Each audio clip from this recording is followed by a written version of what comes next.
Hello and welcome back to Tinker Talks Guns. Today we're here to talk about the Smith & Wesson Military and Police Revolver, which it's an icon, not just in America but worldwide. And in fact, it should probably be a bigger icon than the 1911. Over 6 million of these guns were produced in the 20th century, making it the most produced handgun of the 20th century. I know, right? And in the guise of the Model 10, it is still made to this very day. Now, the story of the M&P starts in 1899 when the U.S. Army ordered a number of 1899 hand ejectors in 38 Colt long, the current service cartridge. And the performance of this was underwhelming in the Philippine insurrection. So Smith & Wesson came up with a longer, more powerful version, the 38 Smith & Wesson Special.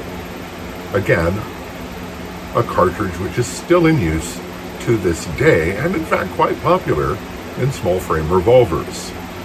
Now, over the course of its life, the M&P was made in barrel lengths ranging from 2 to 6.5 inches.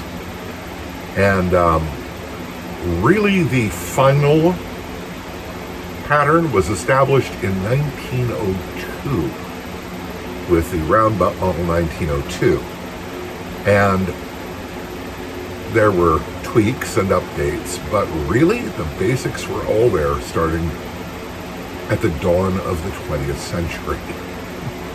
And these were not only a military weapon, as the M&P would tell you, but police. And I would hazard a guess that through much of the 20th century, if you looked in the holster of a police officer, there was probably better than even odds that he had a Smith & Wesson M&P in his holster. It was that ubiquitous and that popular. I mean, it became almost the generic revolver. It was just so ubiquitous. And in fact, airmen were still carrying these when I was in the service in the 1980s. And I am told that some airmen were still carrying them in the Gulf War. So it has a very long and very storied history. Now, I can't say for sure, but I think the 4-inch barrel guns were the most common. And, but there were also guns very often made in 2-inch configuration, which made a nice, pretty packable alternative to the Detective Special. And up to 6.5 inches. At one point I had a 6.5-inch half-target model 1902. And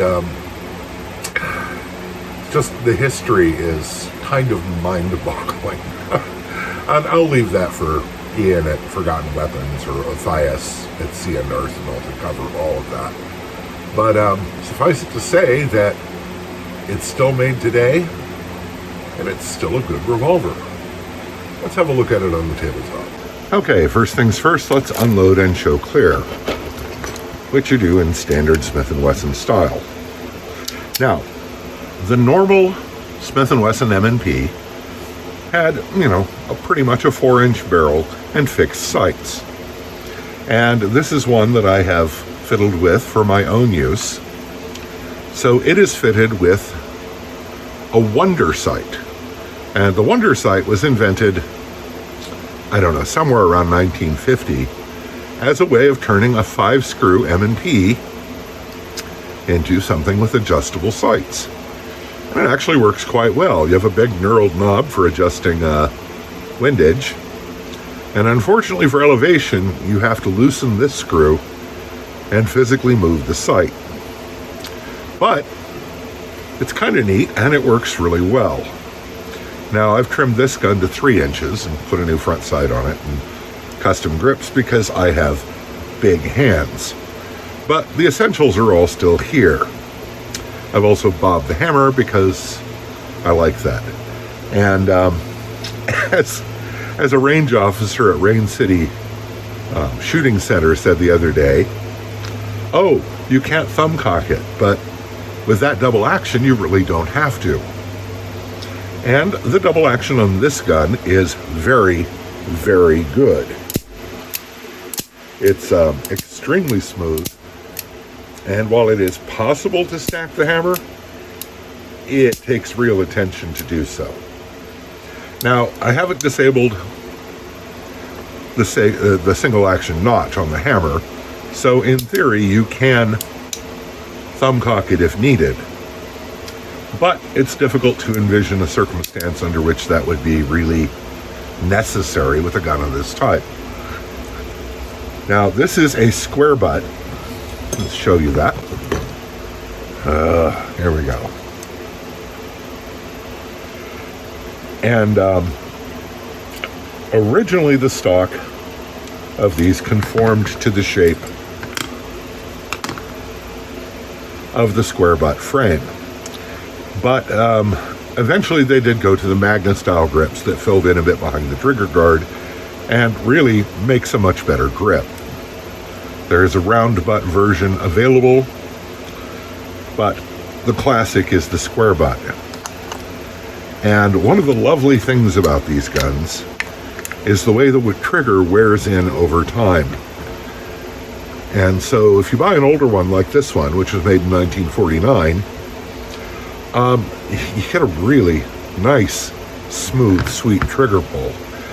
The factory sights, as you can see, are not much, just a notch and a trough. And they're adequate, but I do get a better sight picture with the Wonder Sight.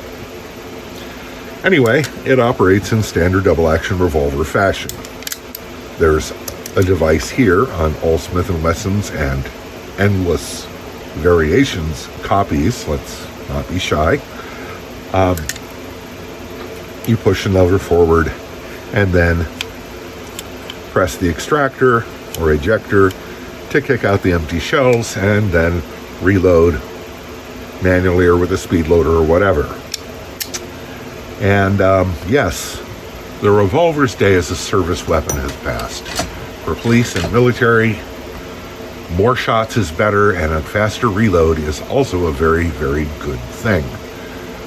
But revolvers are still fun. They're still a pleasure to shoot, and this one is a real pleasure to shoot. It's far more accurate than I am, and I really enjoy shooting it.